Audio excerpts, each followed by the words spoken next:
Gedek saya tuh, tahu nggak? Hukum begini tumpul buat pejabat yang ditumbalkan rakyat-rakyat biasa. Kita salah dukung orang dulu ya, salah. Undang-Undang 45 itu kekuatannya banyak yang dirubah loh. Pasalnya yang banyak dirubah, undang-undangnya banyak dirubah. Ya kan? Makanya dia nggak butuh ideologi Pancasila. Dia butuh kerja-kerja. Dia butuh kerja-kerja. Ini hasilnya kerja. Selama 2 periode, kasus Pina aja terbekukan. Kerja apa ini? Kerja apa? Mereka bukan siapa-siapa kita, bro. Ya, kita ini butuh keadilan. Sila keempat itu pemimpin harus seperti apa? Di sila keempat. Itu di bawah Undang-Undang Dasar tahun 1945. Dede, waktu jadi saksi, Anda datang ke pengadilan? Tidak, Pak.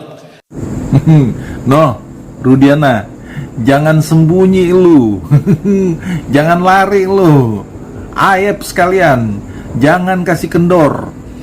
Cari Aib. Jangan sampai dia lolos. Jangan sampai dia sembunyi lagi tuh di belakang seragam-seragam itu, ya. Rudiana, kena deh. Perjuangan tambah seru. Jangan kasih kendor. Saatnya nanti Rudiana akan berkicau bagai burung. Kita lihat aja nanti. Pada ketakutan mereka semua. Gak mungkin Rudiana mau itu kalau mau dihukum. Dia gak akan mungkin mau dihukum. Rudiana akan berkicau seperti burung.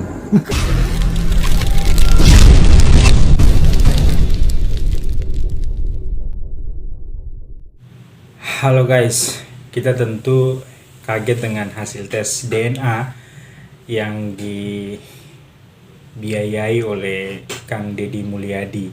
Ternyata tertulis di situ Pak Cecep merupakan ayah biologis dari Peggy Cianjur. Ya, kita tentu perlu menghargai ya usaha keras dari Kang Deddy Mulyadi yang masih berusaha untuk bisa membuat kasus ini menjadi terang benderang. Tapi kita tidak bisa salahkan juga kecurigaan-kecurigaan netizen yang menganggap bahwa hasil tes itu palsu, manipulasi, apa segala macam. Ya, itu haknya netizen karena cukup beralasan memang. Ada beberapa hal yang mencurigakan gitu ya. Misalnya Peggy Setiawan ini kan pernah terdata, atau Peggy Cianjur ini pernah terdata di Wikipedia sebagai anak dari mantan Bupati Cirebon. Kemudian ada yang menghapus data itu di Wikipedia. Kemudian kecurigaan lainnya adalah si Peggy Cianjur ini bilang bahwa dia hanyalah ojek biasa, ojek kampung gitulah. Ya mohon maaf ya kalau menggunakan istilah ojek kampung ini. Tapi itu bertentangan dengan video-video, foto-foto yang menunjukkan kehidupan glamornya dia gitu. Bahkan punya outfit yang jutaan, bahkan puluhan juta itu. Salah satunya jaket Stone Island itu. Ya orang umum sih kalau tukang ojek biasa, tapi outfitnya outfit elit gitu. Bahkan katanya tidak punya motor gitu. Boro-boro beli outfit puluhan juta, ijazah yang 2 juta saja tidak mampu ditebus. Nah ini kan penuh kecurigaan gitu. Belakangan, hasil tes DNA Peggy Cianjur dinilai belum mampu membuktikan kecurigaan publik di kasus Vina Cirebon. Oleh karenanya, warganet akan tetap menggugat Peggy Cianjur meski hasil tes DNA tersebut telah keluar. Bagi warganet, tes DNA Peggy Cianjur sebenarnya tak menjadi fokus dalam laporannya. Menurut sebagian warganet juga, yang menjadi permasalahan dari laporan sebelumnya adalah mempertanyakan Peggy Setiawan Cianjur sebagai pelaku kasus pembunuhan Vina Cirebon atau bukan. Dia menyarankan kepolisian melakukan penyelidikan dari awal terkait kasus Vina Cirebon, termasuk untuk memeriksa terlebih dahulu 2 sosok penting ini, yaitu Pak Cecep dan Peggy Cianjur. Jadi, bagaimana pendapat kalian? Silahkan tulis komentarnya di bawah. Intimidasi untuk supaya menakut-nakuti, intimidasi orang tua. Serius mau nanya nih, Bu Elsa Syarif, kok bisa diputer-puter bohong begitu yang ngomongnya ya? Bilang kalau Pak Deddy Mulyadi ke rumahnya orang tuanya AF ya, mengintimidasi, membujuk. Bedakan dulu antara intimidasi dengan membujuk, itu udah beda ya. Menakut-nakuti, mengintimidasi sejak kapan? Jangan muter-muter balik deh. Akhirnya segala macam. Aduh Gusti, ini makin tua makin nggak beres ini yang namanya Elsa Syarif ini. Gusti, nauzubillah, kerudung itu buat apa sih, main-main doang ya. Bu Elsa, yang namanya Deddy Mulyadi datang ke rumah AF itu nanya ke bapaknya baik-baik, AF ada di mana? Di Polda cenah ya. Di Polda siapa ya itu yang jemput ya? Ada orang yang jemputnya. Tinggal di mana? Tinggal di kosan, nggak kerja, nggak itu gimana makan. Ini buta apa tuli apa gimana ini Bu Elsa ini ya?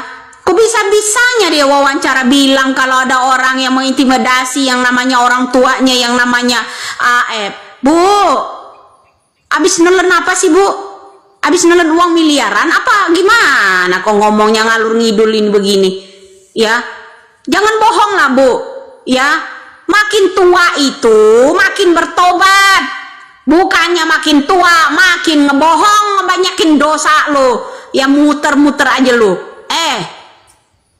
Kesaksian itu ya, kalau mau wawancara segala macam itu ya, kasihlah yang sejujur-jujurnya ya.